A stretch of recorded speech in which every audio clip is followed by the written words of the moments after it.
kembali melalui ibadah online kita pada pagi hari ini. Nah, kakak tidak sendiri, kakak ditemani oleh sahabat kalian, yaitu Rika dan Aldi. Nah, mari adik-adik, sekarang kita satu hati dalam ibadah ini, dan kakak harap adik-adik tetap semangat ya. Adik-adik tetap bersuka cita, walaupun kita belum dapat berjumpa secara langsung. Kiranya ibadah online ini tidak mengurangi rasa sukacita adik-adik untuk tetap setia dan taat dan datang kepada Tuhan melalui ibadah sekolah minggu. Nah, adik-adik, mari kita persiapkan diri kita akan pujikan. Pujian adalah sukacita di hati.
Kita akan pujikan Tuhan Yesus baik.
kembali kami menundukkan kepala ya Bapak, karena kami rindu kembali mendengar kebenaran firman Tuhan. Bapak, urapi hati kami, pikiran kami Tuhan, sehingga kami dapat benar-benar mengerti apa yang Tuhan maksudkan dalam firman yang sebentar akan dibawakan oleh Kak Feby. Tuhan, urapi Kak Feby sehingga apa yang boleh dibawakan, apa yang boleh diceritakan oleh Kak Feby itu adalah benar-benar hanya suara Tuhan yang boleh kami dengar. Tuhan, doa kami dalam nama Tuhan Yesus kami. Amin.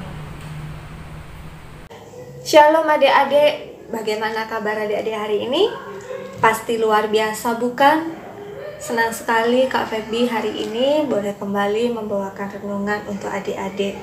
Tema kita pagi hari ini adalah Yesus menampakkan diri kepada murid-muridnya di pantai Danau Tiberias, yang diambil dari kitab Yohanes pasal 21 ayat 1 sampai 14. Yohanes 21 ayat 1 sampai 14. Nah, di sini diceritakan bahwa pada waktu itu murid-murid sedang berkumpul di pantai Danau Tiberias. Kalau adik baca di ayat 2, di situ ada Simon Petrus, ada Thomas, ada Nathanael, kemudian ada anak-anak Zebedeus dan 2 orang murid lainnya. Mereka cukup banyak adik yang berkumpul di situ. Nah, kenapa sih mereka berkumpul di situ adik-adik? Yang pertama, mereka sudah mulai berani untuk keluar. Kalau adik-adik baca di perikop sebelumnya, mereka nggak berani keluar loh. Sehingga mereka di sini selain nongkrong bareng, mereka sudah mulai berani keluar setelah peristiwa kematian Tuhan Yesus dan kebangkitan Tuhan Yesus. Dan mereka di sini cari udara segar. Kalau adik-adik baca di kitab Yohanes 20 ayat 24 sampai 29, mereka sempat tinggal di sebuah rumah, berkumpul di sebuah rumah dan tidak keluar rumah. Kenapa? Karena ketakutan kepada orang-orang Yahudi. Setelah Tuhan Yesus mati, mereka juga takut untuk ditangkap. Mereka ada ketakutan untuk dibunuh juga adik-adik. Lalu alasan yang ketiga, karena mereka tidak tahu harus melakukan apa. Jadinya ya nongkrong, ngobrol. Nah, sewaktu mereka duduk-duduk mengobrol, tiba-tiba Petrus berkata begini, aku mau menangkap ikan dulu. Oh, lalu diikuti oleh teman-temannya. Oh, kamu mau pergi, mau nangkap ikan? Ayo dah, aku juga ikut. Nah, seperti itu adik-adik. Akhirnya mereka berangkat beramai-ramai untuk menangkap ikan. Tetapi ternyata semalam-malaman mereka berusaha menangkap ikan. Mereka sudah berlayar, menabur jala, tetapi tidak mendapatkan apa-apa. Nah, semalam-malam mereka seperti itu, dan akhirnya waktu sudah siang, mereka mulai kembali ke pantai. Nah, ketika hari mulai siang, Tuhan Yesus itu berdiri di pantai adik-adik. Tetapi mereka tidak tahu kalau itu adalah Tuhan Yesus. Dan Tuhan Yesus bertanya kepada mereka, apakah kamu punya lauk? Oh, tidak ada. Nah, dan Tuhan Yesus berkata kepada mereka, tebarkanlah jalamu di sebelah kanan perahu, maka akan kamu peroleh. Dan mereka menurutinya. Mereka menebarkan jala sesuai dengan perkataan Tuhan Yesus, dan tiba-tiba mereka mendapatkan hasil tangkapan ikan yang sangat banyak, dan mereka terkagum-kagum. Dan di situ ada satu murid yang baru sadar, dan dia berseru kepada temannya, itu Tuhan. Nah, waktu Petrus mendengar bahwa itu Tuhan Yesus, dia langsung gak pakai mikir, dia langsung terjun ke laut untuk menghampiri Tuhan Yesus. Dan waktu mereka sudah mulai sampai di sana, mereka sudah melihat mereka melihat Tuhan Yesus sudah membuat api, ya, semacam api unggun gitu ya adik-adik ya. Dan Tuhan Yesus sudah memasak ikan dan roti. Lalu Tuhan Yesus berkata, bawalah beberapa ikan yang sudah kamu tangkap itu. Dan waktu mereka menghitungnya, ternyata mereka dapat banyak adik-adik. Mereka dapat 153 ekor ikan. Wah, banyaknya seberapa ya? Dan kalau adik-adik baca di ayat 6 tadi, di situ dikatakan bahwa mereka tidak dapat menarik jala itu karena banyaknya ikan. Dan setelah dihitung, ada 153 ekor banyaknya, dan jala itu tidak koyak, tidak sobek adik-adik. Luar biasa ya. Padahal kalau adik-adik punya tas atau sesuatu untuk membawa barang, kalau terlalu berat, robek nggak? Robek pasti ya, rusak, pasti rusak. Sesuatu yang kita pergunakan secara berlebihan itu pasti akan rusak, betul? Tetapi ini karena ada Tuhan Yesus, maka mujizat terjadi. Mereka mendapatkan tangkapan yang banyak tanpa merusak jala yang digunakan. Luar biasa ya. Dan akhirnya mereka makan bersama-sama adik-adik. Nah, itu tadi ceritanya. Lalu apa sih yang bisa kita tahu dari cerita ini? Apa yang bisa adik-adik pelajari dari cerita ini? Di sini kakak kasih 2 poin ya. Yang pertama, bahwa Tuhan Yesus itu adalah sahabat kita. Dia mengerti apa yang dirasakan oleh murid-muridnya, merasa kehilangan, merasa tidak ada harapan lagi, dan akhirnya Tuhan Yesus menampakkan diri kepada murid-muridnya untuk menunjukkan bahwa aku ada bersama dengan kamu. Aku tidak pernah meninggalkan kamu sendiri. Adik-adik percayakan Tuhan Yesus itu sahabat kita. Tuhan Yesus itu adalah sosok yang satu-satunya sosok yang bisa mengisi apa yang kurang dalam hidup adik-adik. Seperti potongan puzzle. Jika adik-adik merasa mungkin hidup adik-adik tidak lengkap, mungkin kakak tidak tahu kondisi adik-adik seperti apa. Mungkin ada yang merasa, kenapa keluargaku seperti ini, kenapa papa mamaku seperti ini, kenapa keluargaku seperti ini. Percayalah, Tuhan Yesus mengerti. Tuhan Yesus yang akan mengisi semua itu. Karena Tuhan Yesus adalah sahabat adik-adik. Dia lebih dari sahabat. Dia itu bapak adik-adik. Dia itu sahabat, penghibur, penolong, segalanya untuk adik-adik.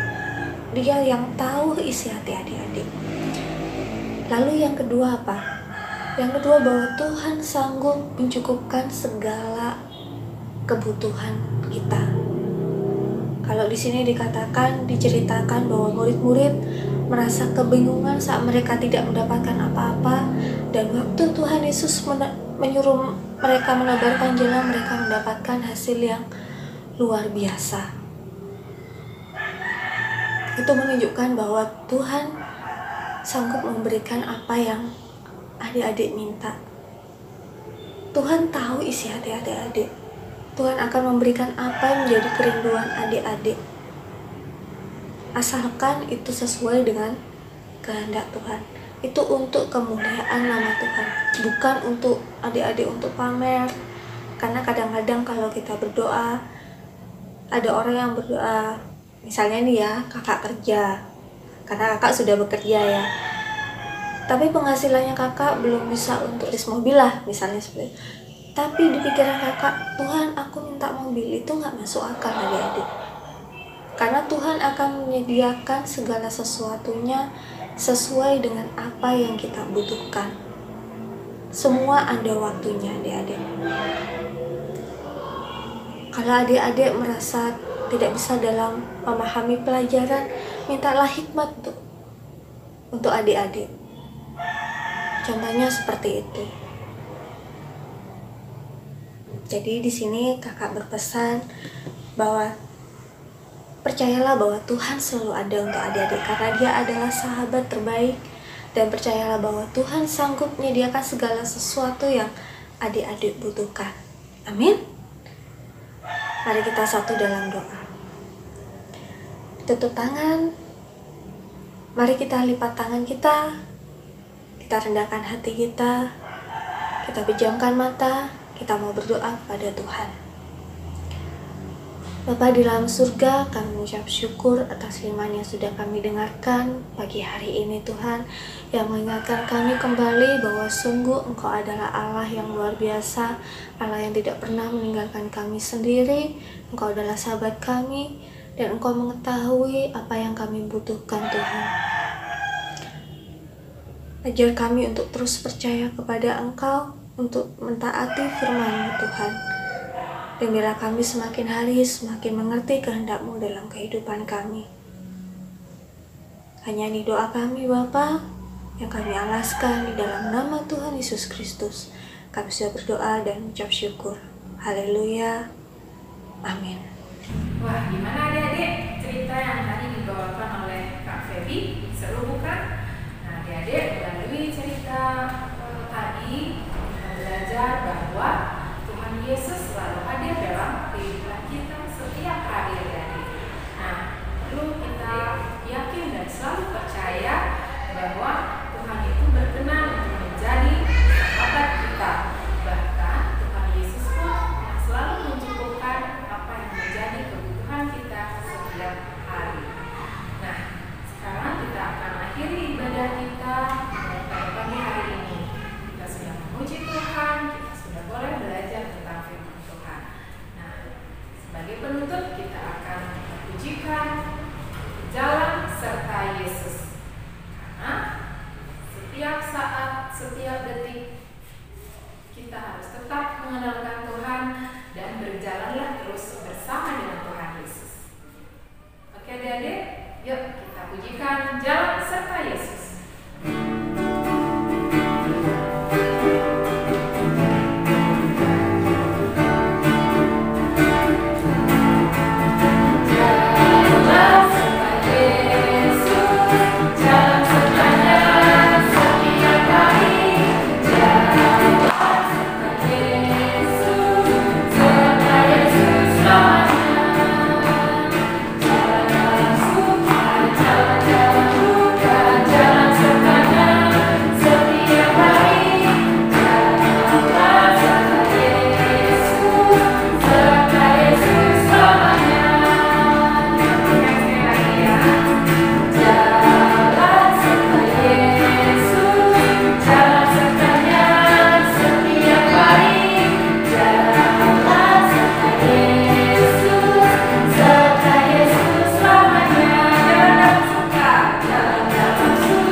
Shalom adik-adik semua. Tadi kita sudah mendengarkan pengajaran yang disampaikan oleh kakak-kakak guru sekolah minggu kita ya, bahwa bagaimana Tuhan Yesus setelah kebangkitannya Ia menampakkan diri kepada murid-murid, dan salah satu kisah yang kita baca hari ini, Dia menampakkan diri kepada murid-murid di pantai Danau Tiberias. Pada waktu itu Tuhan Yesus membuat sebuah mujizat ya, bahwa ketika murid-murid waktu itu menjala ikan di tengah danau, ternyata mereka tidak mendapatkan ikan satupun, walaupun mereka sudah semalam-malaman menjala ikan.